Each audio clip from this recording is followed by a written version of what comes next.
Përshëndetje miq.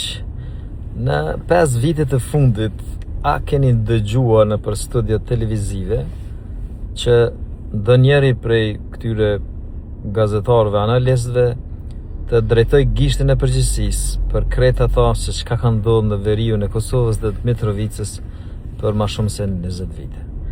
Nuk keni dëgjuar. Vazhdimisht në për studio është akuzuar qeveria e jo Serbia dhe Vučić. E fundit, përpjekja e fundit që ka për të transmetuar si tallje propozimin tim që ura më e bukur mbi lumin Iber të ketë emrin Albin Kurtit. Ne si shoqëni kemi bërë shumë mirë kur kemi ndërtuar shtatoren e Bill Clintonit në Prishtinë në shenjë mirënjohje. Ka dhe shoqëri të avancuar, sikur se është shoqëria suedeze që shtatore e mirënjohje i ka bërë edhe Kosovar Aslanit për kontributin në futboll.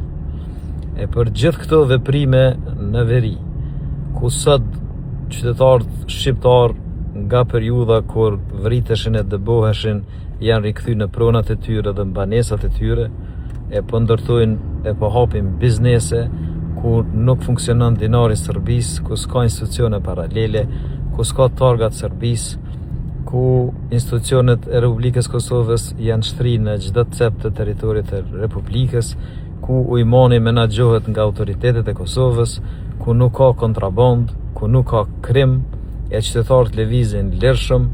Njeriu që mundsoi këta me negociata, veprime institucionale që kanë mundsuar rend dhe ligj është Albin Kurti.